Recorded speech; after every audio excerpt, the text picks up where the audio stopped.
Hi there, can you hear me okay? Hi, Tiffany, can you hear me? Yes, I can hear you fine. Can you hear me? Hi, I definitely can. How are you? I'm good. I'm so happy that we were able to do this. And I'm multitasking because my dear friend's birthday is tomorrow. My birthday was yesterday. And I so heard. of a girls' night at the Peninsula Hotel in New York City, as you can see from my landscape. Very nice. We are kind of all gathering for like light bites. I'll show you my ladies over there. I feel like this is true Tiffany style with the multitasking here. Totally. And I was like, ladies, I got some ladies from Fairygodboss. I'm going to go talk to for a little bit. And then I'll do my spa appointment. And then I'll meet you guys back up here for dinner and drinks. That is so funny. How was your birthday? By the way, I was kind of excited to hear you're an Aries because I am too. And I feel like that makes sense after reading Drop the Ball. So let's see what time we have here. Let's give people just maybe one more minute in case we have any stragglers to join us. But yeah, what did you do for your birthday? Or this is what you're doing, the joint birthday. Well, yesterday I did nothing, which is kind of the point to me on your birthday. I binge watched This Is Us and did yoga in my pajamas, and that was kind of it. And then my husband decided to surprise me, so I had to get dressed to go out to dinner. It was at my favorite restaurant, and then he took me to see Denzel Washington in The Iceman Cometh, which is running on Broadway for only 14 days. And I must have said in some dream or fantasy, Denzel, and he got the hint. Yeah, what? That sounds like actually a perfect birthday, like pajamas and Denzel Washington. Not at the same time, but. Yeah, well, it was at the same time, but he was an amazing, and he had got me great seats. So that's great. I could see like the sweat, on his brow. It was great. That's what you want, like when you can see them perspiring. That's like really, it's the goal. Yeah.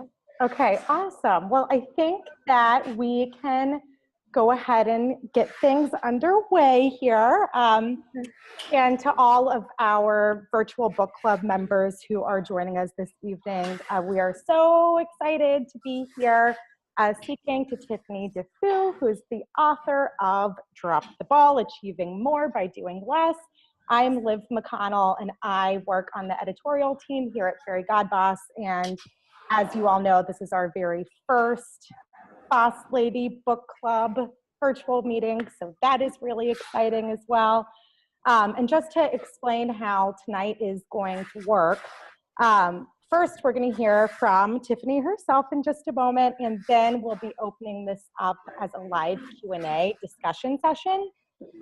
So the way that you can actually ask questions is the top left of your screen. You should see a raise your hand feature, and if you click on that, be forewarned, you're going to be video conferenced in, and you can actually then ask your question, voice your thoughts about the book to Tiffany. Or if video isn't quite so much your thing, feel free to also make use of that handy dandy chat box in the bottom of the screen. But yeah, we'll be hearing from all of you in just a little while. But first of all, a more official introduction of Tiffany. So for everyone who has read the book, which is part memoir, part manifesto, you know that Tiffany is a mover and a shaker within women's leadership and a catalyst for change for the advancement of women and girls. She spent her career working toward that mission as a launch member of Sheryl Sandberg's Lean In, as Chief Leadership Officer at women's career platform Levo, and as president of the White House Project, just to name a few things. But out of all of the ways Tiffany has striven to advance women and girls, she's found that the number one thing we as women must do starts with learning to drop the ball. Here we got... Let's see here. Katie, I think your video is odd. How do we, okay, continuing. But anyway, learning to drop the ball And that is the central thesis of this thoroughly enjoyable and enlightening book. So Tiffany, first, I wanted to start off by saying happy birthday, but you already beat me to that punch. So thank you so much for talking to us all tonight. Super appreciate it. And to start things off, I'd love to hear about your decision to write this book. Like, at what point did you realize that dropping the ball, delegating with joy, and all-in partnerships were ideas that needed a wider audience of women? Sure. Well, first of all, thank you for having me, and thank you for the birthday greetings. I am, if you can hear someone swimming in a pool, I am actually at the Peninsula Hotel and Spa with my friends, and they've been gracious enough to, we're celebrating my birthday and my friend's birthday that's tomorrow. I decided that we needed this book in 2013 because I kept hearing something very similar from women. I did a lot of public speaking that year. I was on the launch team for Lean In, and it was released that year. And I just made an observation in 2013, which was that every time I would speak to a large group of women, let's say it's 100, 200 women at a time, and I would speak about all of what I felt were the collective solutions to what I feel is this women's leadership conundrum. I'm pretty obsessed with getting more women into power and leadership. I noticed, and so I would talk about things like equal pay for equal work, affordable childcare, workplace flexibility, creating cultures where everyone can bring their full selves to the table. And I would speak about these things for 30 minutes, 45 minutes. Whenever I would stop talking and I would open the space up for the Q&A, the first set of questions I would always get were, to me, personal questions that had nothing to do with what I had just been talking about for 40 minutes. So literally, a woman would raise her hand and she'd say, "Hi, Tiffany. So my question is, I know that you have a son, I know that you have a daughter that are both school age. Your husband, I think you mentioned, is in Dubai right now. You're in San Francisco with us. You live in Harlem. I like your dress. I like your shoes. You seem happy and healthy, and you have this career that's all about your passion and your purpose. I was listening to the bio. It was very impressive. And you look like you have time to go to the gym even. And I'm just wondering, how do you manage it all? How do you do it all?" It is probably the most popular question that a successful woman gets. And I used to not take the question very seriously, to be honest. I felt that it was a very superficial question that didn't get to the heart of the collective things that we needed to be doing. But one day I just had what I now call a Tiffany's epiphany, which is, I stepped back from the podium and a voice said, "Tiffany, women are not asking you, how do you manage it all, because they care about the details of your personal business that you just don't want to disclose to people. They're asking you, how do you manage it all, because they're sitting there in their seats wondering, how can I manage it all?" And if you're someone whose life's work really is advancing women and girls, which you feel that it is and you know that it is, then you owe women a better answer to this question than just the one-liner that you came up with to get a few laughs and to move people on, which was, I would just respond to everybody, "Oh, I just expect way less for myself and way more for my husband than the average woman." And that would get people laughing, and then I could try to move people on. So that was really part of the catalyst for the book.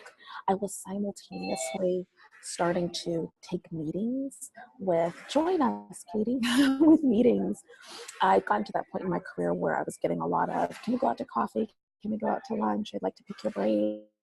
And, I started taking them, and it turns out that when you actually sit down and listen to women's stories one-on-one, the reason why we don't have more women in leadership becomes so much more obvious. It's because we're really busy and we're really stressed, and we're constantly negotiating between this ambition, this thing that I want to achieve, whether it's entrepreneurship, whether it's, being at the top of a Fortune 500 company, and all of the responsibilities that I have on the home front.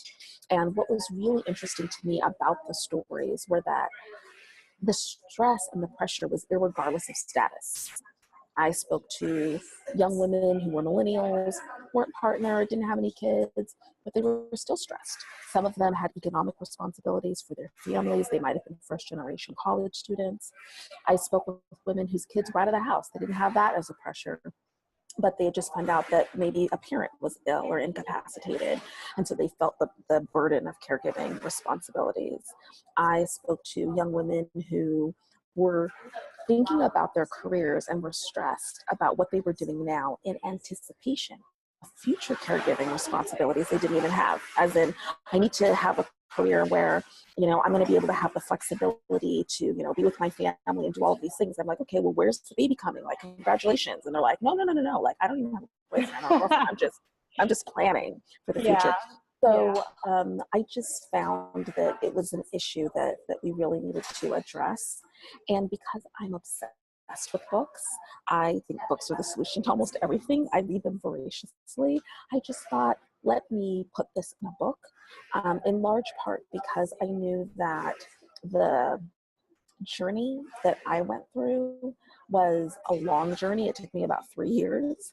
And also because after listening to so many women's stories, there's one thing I know that's true about women is that we're kind of stubborn. And so I knew that a how-to book wouldn't work. In other words, it'd have to be a memoir that tricked women into thinking that the book was about me when really it's about all of us. So that's a little bit, that was really the catalyst behind the decision to write the book and to go through the process of putting it out into the world. I think you really accomplished that in terms of bringing in like the warmth of your personal narrative interspersed with these really bold, eye-opening ideas, which it's funny that you reference people who are at the point in their careers where they don't have the additional pressures of caregiving, yet you can still kind of like mentally acquire all of this stress over perceived future stress and future demands on your time. I wasn't expecting to relate to it as much as I did. And I did. And I am sure that other people that are joining us here for this book club probably feel similarly. So on that note, I think if anyone here has a question that they want to go, a question or a thought that they want to go ahead and bring to the table, you can feel free to either, again, you have the little feature in the top of your screen, top left, that's raise your hand to be video conferenced in, or throw something into chat. In the meantime, I know I definitely have more questions for you. To start off with, it's only been about a year since Drop the Ball was published, right? That's correct. Yeah. And since it's come out, what kind of impact have you seen it make? What about that impact surprised you? And also, how has your life personally changed since this was published? Sure. Well, the biggest impact is that women are reading the book, that people are reading the book, which seems a bit silly, but if you're a first-time author, it sounds kind of crazy, but you don't really anticipate people actually reading it.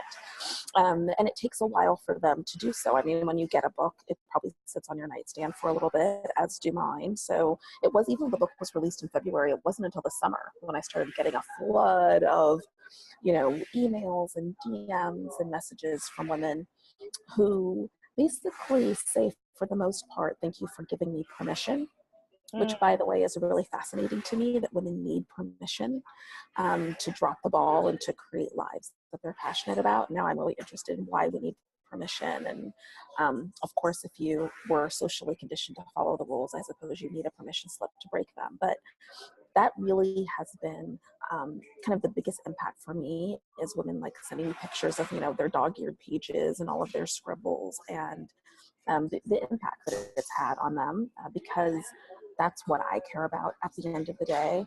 There are other perks, like, it was a bestseller and it's doing well in terms of my economy and in terms of, the literary world.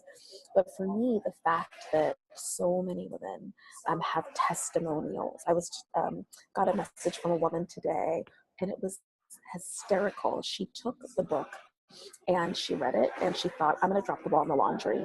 And So she stopped doing the laundry, like cold turkey altogether. Well, she had left the book itself in a canvas bag, and she had put it on the back of the door in the laundry room, but somehow it had fallen off.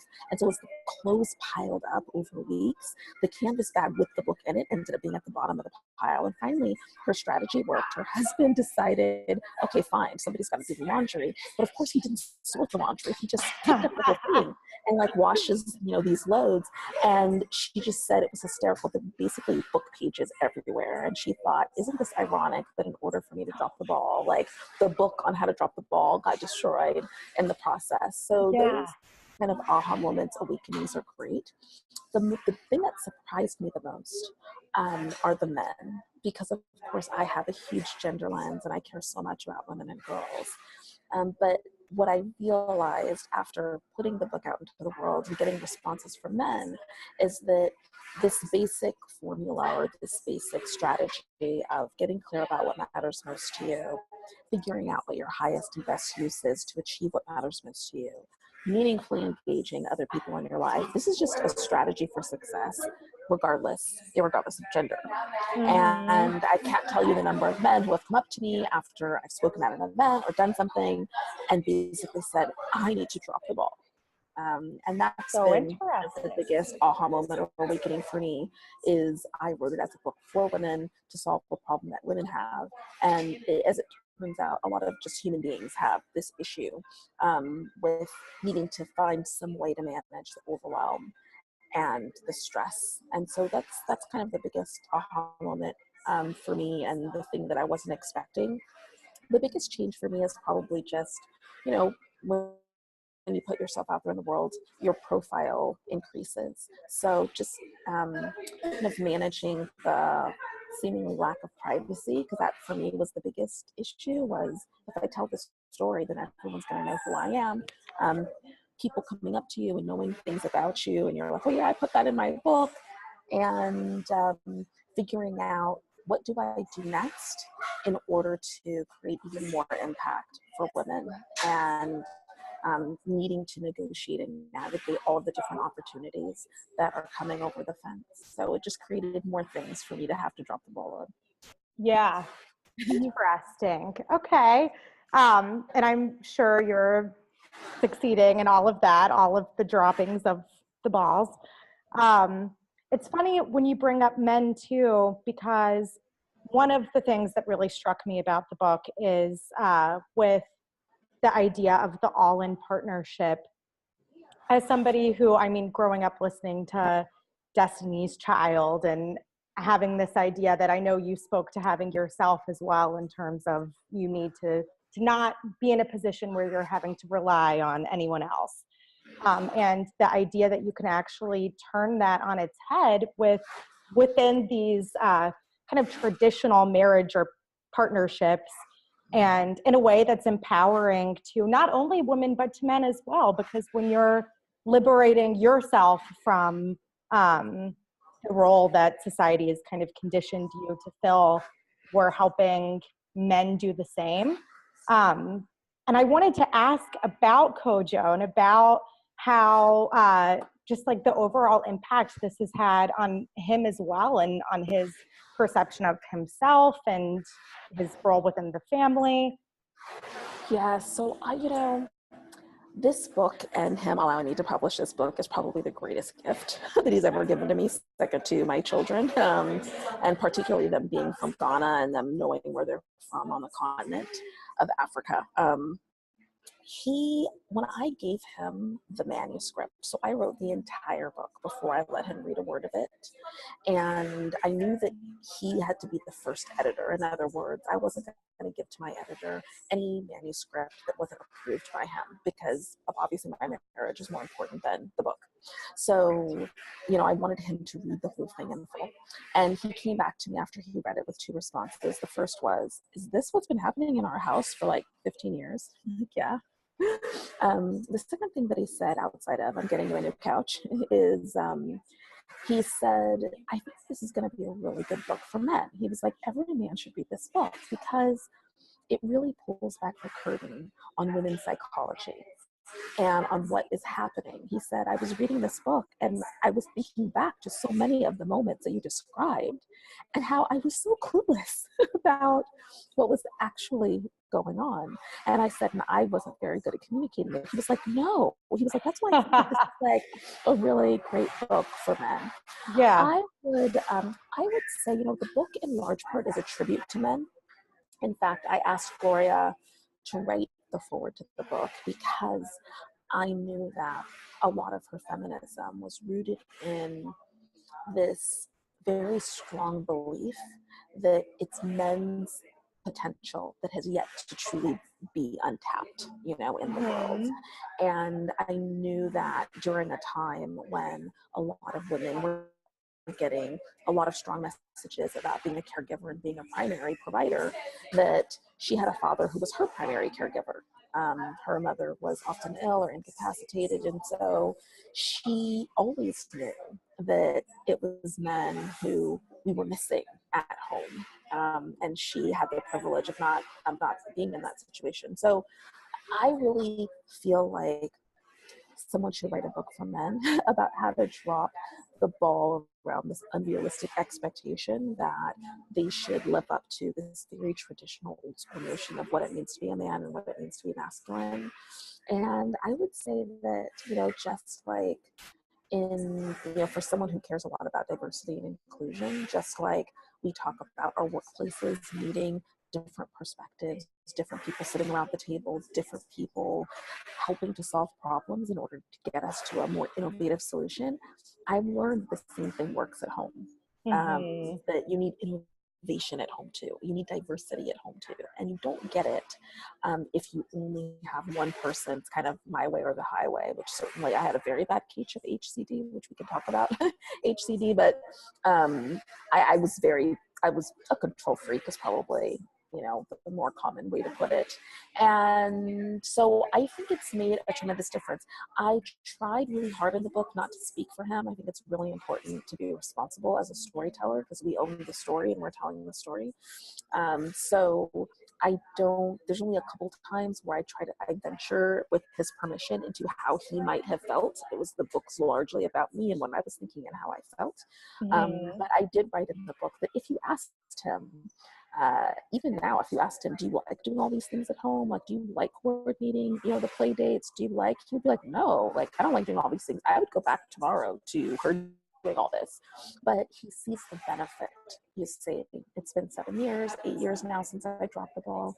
And he can see the impact that's made in our lives, in my life, in his life, in our family's life.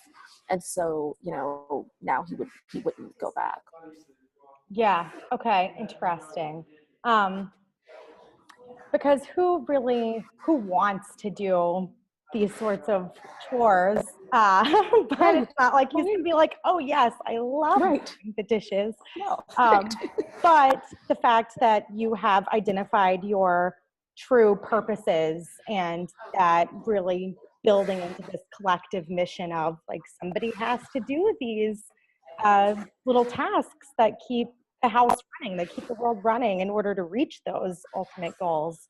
And in terms of HCD, it's funny, I know I'm giving a copy of Drop the Ball to my mom for Mother's Day. One of my colleagues here is as well. And I was just with her this past weekend, and she was talking about, she was getting ready for this trip to come visit me, and your father, I had to go, he was busy, I had to go do all of this stuff to get the dog ready, the dog sitter. And I'm like, well, Mom, why couldn't Dad do that? And she said that if he had done it, he would have picked up the wrong type of dog food, and then he would have to go back to the store and get another type of dog food. And it's like, well, that's on him in the end, right? If he has to spend his time making up for his mistakes. So kind of similar to the story the woman told you about her husband turning the washing room into an art project with book pages everywhere. Like, ultimately, at some point, they're gonna figure it out, right? Yes and no. They may figure it out, but the likelihood that they'll figure it out in the way you would like them to figure it out and complete the task in the way you would have done it is nil. So really, dropping the ball is about readjusting our expectations about what it means to accomplish something, what it means to get something done, and really to take a deeper dive into what really matters most to each of us.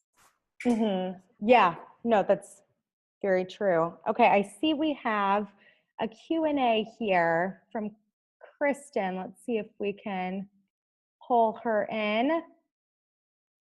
Did that work, Kristen?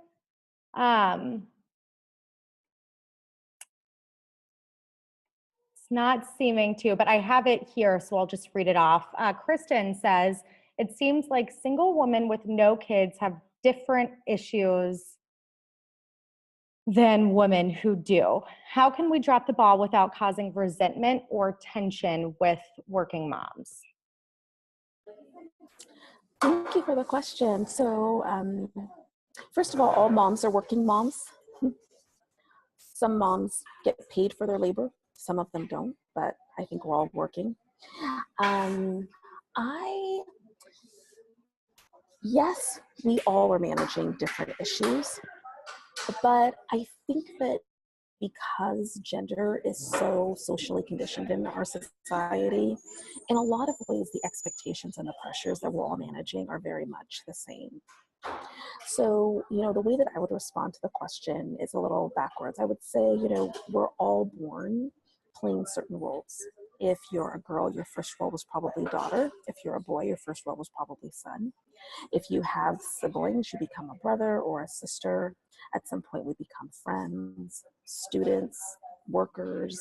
We may become wives, we may become mothers, maybe not. But either way, if we're ambitious people, we by default put the word good in front of all of our roles. Okay, so it's not sufficient to be just a sister, we strive to be a good sister. Okay, we don't want to be just a student, we strive to be a good student, a good worker. And what I found is that even though we're born in different parts of the world, different families, different cultures, we've pretty much all ended up with a very similar job description for what it means to be a good anything. Okay, I'm the oldest of 4 girls, and in my good sister job description, it says that I need to respond to my little sister's text messages within 2 minutes. Okay, there's already, if I open my phone, do you see that? There's already like a few text messages. Oh, you can't see. No, so my little sister, see. one of them says that she needs $100. Okay, so I'm gonna try to put that down. If you are a mother, there's a little line in your job description that says that you need to be physically present when your child takes their first steps. Okay, somewhere along the way, we got this impression. I cannot tell you how many women I've sat down with who are really stressed because they have a workout that they have to go off to. They're going to have to travel for it. Their child is about 1 year old, is about to start walking, and they just know as soon as the plane takes off, the child's going to take the first steps, and they will have meant that they're a bad mother. We were just talking about men, and in their job description, to be a good husband, to be a good father, it says that you need to aspire to be a breadwinner at all costs, even the cost of meaningfully engaging with your family. So irregardless of the role that we're all playing, we have pressures that we feel, and we have roles that we feel that we need to fulfill. And dropping the ball is really about recurating your job description for what it means to be a good at anything, okay, in your life. There's kind of this unspoken expectation that if you're a good worker, you need to show up for everybody, you need to stay late, after everybody leaves. There are all kinds of unwritten rules about what it means for us to behave, what it means for us to be successful, what it means for us to do good for ourselves, to do good for others. And most of us, unless we've gone through some kind of intentional process of figuring out what really matters most to us, of figuring out what our highest and best use is, and we can talk a little bit more about that and how we do that, we're living someone else's job description. We're basically living someone else's story. And it's a very tough pill to swallow. It certainly was for me as a very ambitious woman who felt like she was in the driver's seat of her own life, to kind of come to this realization that actually I'm really stressed because I feel like I can't do all these things, but all of these things, where did they come from?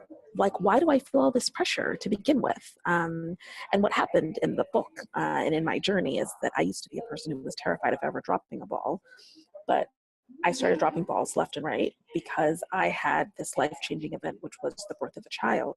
I've talked to women who their life-changing event was they finally got the promotion that they wanted and realized it's a lot harder to be the boss than you thought it was before you actually turn out to be the boss. I've had people whose life-changing moment was someone became very sick and they had to become the primary caregiver. There are all kinds of things that happen in our lives that cause us to really need to take heart around who we are and what the expectations are that are informing our lives. So I would say that yes, we have different issues and we have different problems, but the main problem from the way that I see it is that most of us are fulfilling expectations that are pretty much humanly impossible to fulfill. Yeah, I would say that that's true. And it's interesting that that was definitely a question that I was going to ask you too, in relation to, in the book you described this kind of uncomfortable conversation that you had with a colleague who you were set to co-lead the White House project. It was the White House project, right? And so, yeah, my question to you is going to be, I wondered if part of the root behind why she said what she did at the time was also feeling like she's not supported in striving for work-life balance. Work-life balance is just another word for dropping the ball and having a full life and defining your own expectations for that life.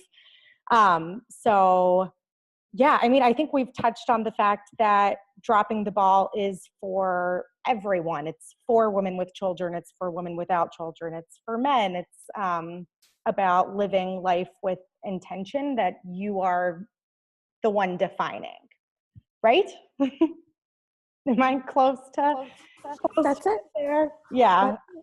Okay, cool. I think we have another question here. Anonymous attendee says, I personally have felt the need to be great at everything, but not because anyone has ever told me that I have to be great at everything. It's just part of me and my personality. For those of us that are planning or currently have children, do you have advice on how we can raise our children to think differently about success and what it means to be a successful woman? I don't know if she's read the book. I'm smiling because I used to think that too. Unless you grew up in a cocoon or a bubble, unless you've never watched television or read books, you've never seen any billboards or television advertisements, you did not have a primary caregiver, whether it was a mother or a father, you kind of grew up on some deserted island, you were told something. You might not have been told it directly, or the direct messages that you received might not have been that. When I was growing up, I was always told that I was smart, that I was beautiful, that I was loved, that I was going to college, that I would be successful because I was very bright. These are all of the things that I was told, verbally told. And I felt very affirmed and very supported as a child. But when I look back, and I think it's really important for us to look back at where we might have gotten the messages from that we need to be great at everything. For example, I look back at things like my mom, who was what I call a non-paid working mom, who always had like a really clean home, and my hair was always beautifully cornrowed, and she used to sew our church dresses, and like we would wake up on Sunday morning and the collard greens and the fried chicken, like that's the smell of it would be wafting like underneath our bedroom doors. I mean, it was Leave It to Beaver-esque in so many ways.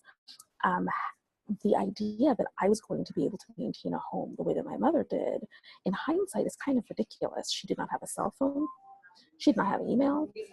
She did not have a job outside of the home that she was paid for. She, you know, the way that I do. I grew up on the Cosby Show, so I was kind of obsessed with Claire Huxtable. I was going to be her. So I think it's really important for us to go back into our past and just kind of deconstruct who did what and what women were we watching, what men were we watching, who were our role models, and what did they do, and who were they, so that we can get really clear about where that came from, and we can give ourselves permission to say things like, oh my God, like my house is never going to look like my mother's, like based on, you know, our lives and what it is that we're doing right now. So I'm not sure it's necessary to be good at everything. I hope that that just means that there are some things that you feel are really important. But for me, getting clear about what really does matter most, for me, the three things that matter most are advancing women and girls, surprise, surprise, nurturing a really healthy partnership, and raising conscious global citizens. It could be totally different. I've done exercises with different people where what matters most to them is very different. But, you know, really getting clear about what is your highest and best use, meaning what is the thing that you do extraordinarily well with very little effort? What is the thing that you want to be great at and that you are great at that you can leverage in order to achieve what matters most to you, versus what are the things that you feel a lot of pressure to be great at, but it's actually causing you an enormous amount of anxiety because you don't have to be great at that thing in order for you achieve what matters most. So I really encourage us all to kind of deconstruct our past, our stories, where our expectations came from, and how we can recurate those expectations in a way that works for us. If you feel like you've got to be great at everything, which I used to feel, and it's working for you, which it used to work fine for me, that's beautiful. It's only when you hit a roadblock and all of a sudden the pressure of needing to do great at everything becomes untenable, which is what happened to me, that you'll have to, you might not have hit the pain point yet of realizing that, okay, this isn't going to work for me to be great at everything. But when you get to that point, I'm here for you and Drop the Ball is here for you. Yes. Interesting. I wonder if that point is inevitable in a way, or if some people are able to just kind of like circumvent that. I do wonder. But okay, cool. I think we have time for maybe one more question, which I'm more than willing to supply. But let's see what we got here. And I think that you touched one point that you touched on too about deconstructing our past and the fact that we're all kind of like a compilation of these stories that we've acquired. I really thought it was a sweet anecdote in the book with, how do you pronounce your daughter's name? It's Akua. Akua. Akua. Okay. Yes. I thought it was a really sweet anecdote where she has the basket of imaginary apples and you're like, and Kofi is like messing with the apples and she's not feeling it. And you're like, girlfriend, these are your apples that you have created. Like, take back control of your narrative. I think that that is something that we all could probably spend some more conscious time working on. So, okay, let's see here then. We have a question from Mary who wanted to know how you think technology has kind of bled into all of this in terms of, do you think that it's easier or more difficult to have it all due to the 24/7 nature of today's workplace? Well, there's no doubt that we have more pressure than we ever have before. Whether or not it works to our advantage or disadvantage is really up to us.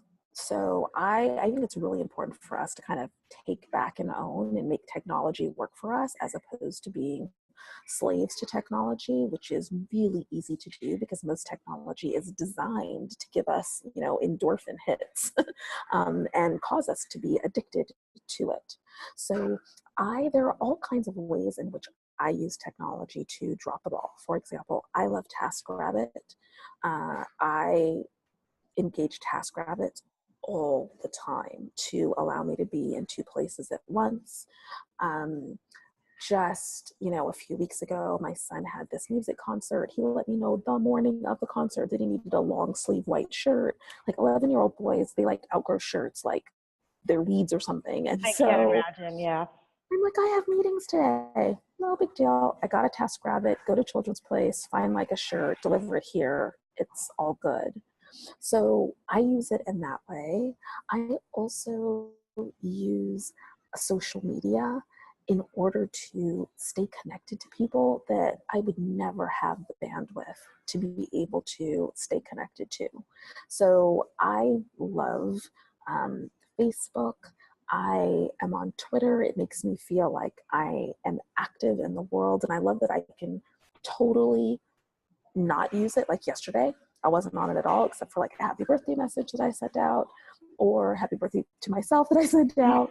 I can be on it frequently, but I get to manage and and control why I'm there. And I know how it ladders up to what I'm doing. So I think that the key is really getting clear what matters most to me. How is technology going to interface? How am I going to leverage technology in order to achieve what I really want to achieve? And how am I not going to become seduced by the technology in such a way that I'm either on it all the time? And how am I going to create boundaries with technology in ways that I can get other people to respect? Because if there's one thing about technology I know, it's people will only respect the boundaries that you put up. And if you put up none, people won't respect them. So there's all kinds of ways in the past that I've tried to make sure that it doesn't take over, which I think is really important. But I don't bash technology. For me, it's been a lifeblood and a lifeline to be able to get some things done that I think technology has made a lot easier and a lot faster. Oh, definitely. It's not black or white in terms of the value and also the like pain and like complications that it can provide. But yeah, you referenced that in the book too, the conversation that you had with your boss who was sending you all of these weekend emails and weekend requests, and you felt like you had to fulfill those immediately. And then when you had the conversation with her, she's like, Tiffany, I never said that you had to respond to them then. That's on you. I think that all plays into the idea that overall vocalizing what it is that we need is so important, whether it be with your all-in partner, as you were able to vocalize things to Kojo ultimately, like as in he's not going to just automatically understand that the meat has to go in the freezer, right? Like we have to say what it is that we want. That was definitely another like thesis that I got from the book. Oh, absolutely. And I think another exercise that's really important, I encourage everyone to do, is just ask the people in your life who matter to you, whether it is your boss, whether it's your sister, whether it's whoever it is. What does it mean for me to be a good ex for you? Like, what does it mean for me to be a good mom? What does it mean for me to be a good sister? What do I need to do in order to be that? And I think it's such an important question because every time I engage people in my life to ask them and to check in with them about that, I learned that their expectations of me are actually less than my expectations of myself. So you might find, especially for the person who feels like they need to be great at everything, that you can actually lower the bar a bit, because at the end of the day, a relationship is about your commune with another person. And so if you're feeling a lot of pressure to have to, do X, Y, and Z, and you check in with them and they say, oh, no, for me, Y is just really important, then I think that's really great to know too. Yeah, definitely. Okay, awesome. Oh, let's see. Do we have time for? All right, we'll do one more question, speed round. Last question is, what strategies can you recommend to really foster an all-in partnership, particularly if you have a resistant partner? So I think the first shift. I'm smiling because one of the most popular questions I get is, I tried to drop the ball, but like he didn't pick it up. He just didn't pick it up. Usually when we've dropped a ball and it just seems like it keeps coming back to us, we haven't really dropped the ball. So part of the reason why a lot of the book focuses on my own psychology is because the stories that we tell to ourselves about ourselves and about other people make up the vast majority of what we're actually experiencing. Okay. So I think that the first step is, before we can engage other people in what we think they need to be doing in order for us to be our best selves, we actually need to be getting clear about what we should be doing in order for us to be our best selves. I was not able to meaningfully engage a partner until after I got clear about what I should be doing. And then I had a list of things that I thought were still important, but I didn't necessarily have to be doing in order for them to be accomplished. As it turns out, when I engaged the person, we agreed that neither one of us had to do a lot of these things. One of the most popular columns, so we did this exercise called a MEL, and it's in the book. I forgot what chapter it's in, but it's a really important exercise to do. You can do it with anybody. It doesn't have to be, I actually got it from the office because I used to do this exercise at the office where I would just say, okay, what do we need to accomplish in order for us to be successful at this project and launching this campaign, for example? And then I would say, okay, who's going to do what? And I would kind of create a laundry list and then we would all sign up. And I did that with Kojo at some point in the book. And it was a very important aha moment in the book because it turns out that I had been telling the story about how he didn't do anything, but he actually did a lot of things. And that's when I found out, when I actually engaged. But I think the most important thing is for you, first to get clear about what matters most to you. And there are a couple of exercises in the book that kind of give a sense of how you can do that. What are the things that you're going to focus on? And what things are just going to be irrelevant? No one's going to do those. And then once it's time to meaningfully engage somebody else, it's about having a different conversation and really learning how to delegate with joy instead of, for me, resentment, or what I called imaginary delegation. And I think it just all starts with this conversation about, I, have started to do this with you. I'm in this game of life with you because I really want to make an impact. And I've been really stressed lately because I feel like I'm doing all these things that don't really ladder up to me achieving that impact. You've always been my biggest cheerleader. I know that you love me. I know that you want to support me. I was hoping that you could do X, Y, or Z in order to help me with this plan. And I know you're probably wondering why I'm giving you this big speech and why I didn't just send you a text message, but like, that's how important these two things are to me, that you take out the garbage and that you pick up the recycling, pick up the dry cleaning or whatever it is. And that's in the book too, this kind of how you have a different kind of conversation and engage people in a really meaningful way, which is really largely about them and reaffirming and expressing gratitude to them for what they've done, and really figuring out how you can leverage that to make a bigger difference. Definitely. Okay, awesome. Well, right now we're going to express gratitude to you, Tiffany, for joining us. Like, sincerely, thank you so much. As I've already mentioned, I know that there are going to be multiple mothers getting a copy of this book for Mother's Day, mine included. Yeah, thank you so much for joining us tonight, and we'll let you get on to your birthday festivities. Thank you so much. And thank you for being patient with the sound too. I think it got better later on, but it got a lot quieter. Yeah, it's been such a joy to connect with all of you.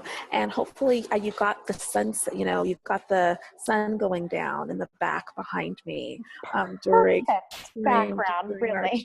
our chat. If any of you need support or you want to reach out, I'm on Twitter. I like all my social media is me. I'm actually connecting with people. You can hit me up on Facebook, but just let me know how I can support you because I'm really just here for all of you. Aw, thank you so much, Tiffany. Have a great rest of your evening. Thank you. Thanks everyone for tuning in. Thanks, guys. Bye. How do I?